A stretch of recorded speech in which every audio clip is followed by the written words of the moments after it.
Hello all, once again I'm here with Mothra, the Data Bunny of Science, analyzing how the poor are shown in media. The introduction is linked here. Better Call Saul is a spin-off from Breaking Bad. I enjoyed both shows, but I do prefer this one, especially the character of Kim Wexler. She may appear unassuming, but is quite complex. Her character is a good example of what it's like for many of us who are working to get out of poverty, and how it is a difficult path, and nothing is guaranteed. Simply following the rules and working hard do not always equal success. Overall, Kim is pragmatic and quiet. Her demeanor and actions show her to be assertive, driven, and smart. This idea that working hard and being smart will get you ahead is subverted for many reasons. She is able to understand that the world is not black and white when it comes to what is, quote, morally correct. This character analysis for Kim is only going to cover seasons 1 to 4, aside from a couple instances where I add some from season 5. Season 5 Kim is an analysis all its own. This will contain spoilers if that's something that bothers you, and will also touch on topics such as smoking. If you want to see more content like this, feel free to like, subscribe, visit Patreon, and ring the bell. For the most part, her background is a bit of a mystery. We rarely get more than a small snippet here and there that are explicit. Granted, she is not the focus of the show, but this is not uncommon among those of us who fought our way up. In Season 1, much of her background is inferred through her mannerisms and some hints in conversation.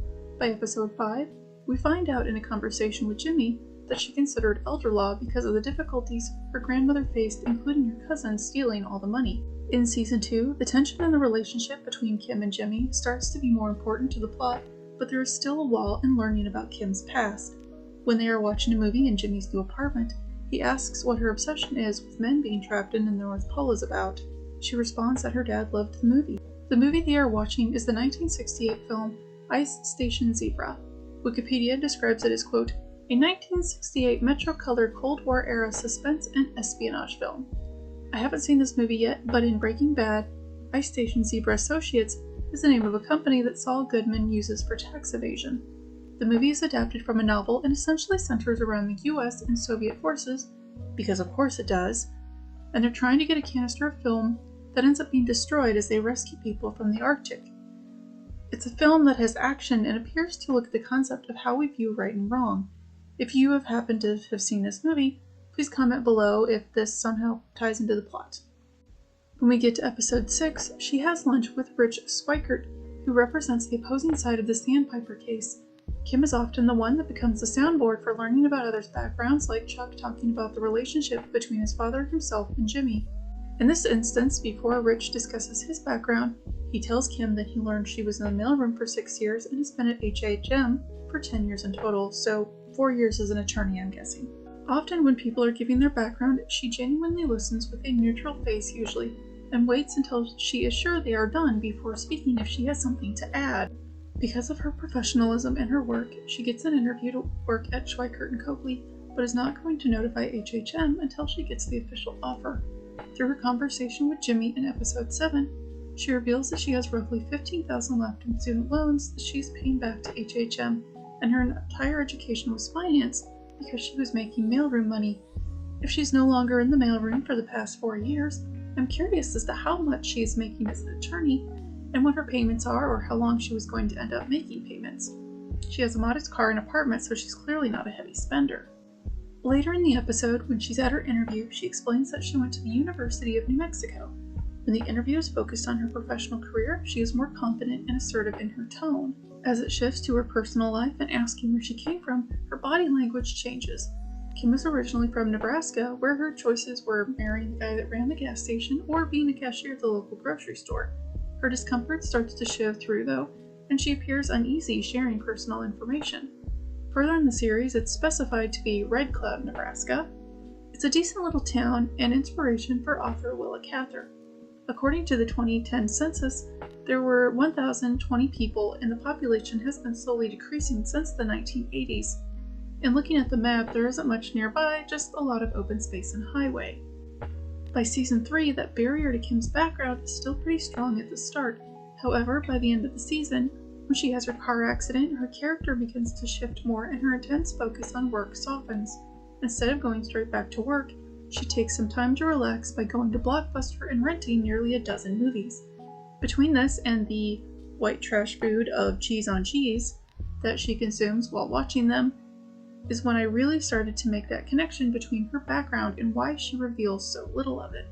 Her favorite movie growing up was To Kill a Mockingbird. She was a little bit in love with Gregory Peck, but more specifically, she says that, quote, "I wanted to be him, fight the good fight, change the world." If we recall back to season 1 and how she considered elder law, this makes sense. The elderly are certainly overlooked in the US, and in recent years, many of the issues with guardianship laws have entered into the public eye with movies such as I Care a Lot and Unusual Circumstances, such as the conservatorship of Britney Spears. Season 4 is when her personality really starts to shine through in her interactions with the characters. She is still professional, but there is more of an acceptance of herself, and it's at this point that she starts to really use her background and experience to her advantage. There is still some resistance, though. In episode 3 of the season, Kevin shows Kim all the bank models for different cities they plan to expand to. When he mentions Platte, Nebraska, Kim pulls back a little bit, seemingly thinking back on her state of origin. At the start of the 6th episode, there's a flashback of Jimmy and Kim working in the mailroom, and we see the contrast in their views of work. Kim is aware of the current cases at the law office, as they are part of the team putting binders and documents together. While Jimmy chats and makes personal connections with the people in the office, Kim is more attuned as to what the partners, specifically at the firm, are doing, and less focused on casual personal connections among the staff. As they watch Chuck receiving praise after winning the case, Jimmy tells Kim, quote, "That will be you soon, getting all the congrats." For the last part of this section, we'll touch briefly on one instance from Season 5, Episode 6. Kim is waiting outside school and looks to be waiting for a long time as it is getting closer to nighttime. Her mom finally arrives and is visibly drunk. She doesn't yell at her mom, which means this is probably not the first time this has happened. Instead of getting in the car, Kim continues walking as her mom berates her from the car, yelling that she never listens. It isn't noted in the first 4 seasons what the relationship between her parents is. We don't know if they're married, divorced, separated. She makes no mention of her mom, but comments when there is a positive connection with her dad, such as liking the same movies. She doesn't say if she has siblings or not, but does try to preserve the connections between the siblings around her. For example, when Howard tells her that Chuck has been the one preventing Jimmy from being hired, she tries to push Jimmy toward other opportunities, but doesn't explicitly share this information with him because she doesn't want him to hate his brother. Most of the time, Kim is very reserved. The few times she shares how she feels or reveals personal information, she's usually in the shadows or outside the usual professional settings. She works to maintain a professional image and rarely shares her opinions, especially in the beginning. We rarely hear complaining or gossip from her. When there is a setback, Kim evaluates the situation before moving forward, usually solving many of her problems herself. When Kim is first introduced in the series, Season 1, Episode 1, it's at a meeting with Jimmy and Howard. She mostly just observes, is very professional and attentive throughout the meeting that is in a well-lit conference room. While she is in close proximity to the partners, she doesn't say anything. Later, she is smoking in the shadows in the garage when Jimmy talks to her, telling him that she didn't say anything because she didn't want to stick out. Most of the time when Kim is smoking, she is in the shadows. Part of this is just because of where designated smoking areas are, but when she shows more visible emotion or shares her feelings, it's usually when she is hidden away from the more professional settings. She appears relatively comfortable doing so, and we rarely see any other attorneys smoke. Even Jimmy doesn't pick up smoking more often until later in the show. According to the Centers for Disease Control, quote, "In the US, people living below the poverty level and people having lower levels of education attainment have higher rates of cigarette smoking than the general population," end quote. Those in rural, deprived areas also have 18 to 20% higher rates of lung cancer. Since Kim is from rural Nebraska, this seems to track. From my own experience and from others I've worked with, there are also reasons that factor into why they may smoke. For some, it is a stress relief to get through the day. For others, it might be a way to get through break or lunch if they were hungry. If you only have a half hour for lunch, assuming you get lunch, and you aren't located near any businesses or don't have a way to store lunch, this can be a workaround. When it comes to stress, being an attorney is certainly stressful. The other attorneys in the show don't seem to be smokers, but many do drink alcohol. According to the Substance Abuse and Mental Health Services Administration, lawyers drink at twice the rate of the rest of the population. Roughly 1 in 5 lawyers are heavy drinkers. The first time Kim is offered a Moscow Mule at lunch from Schweikert, she turns it down. However, after that meeting, when she is out at a bar or meeting with clients, she's usually drinking a Moscow Mule. When she is at home or more comfortable, it's a beer.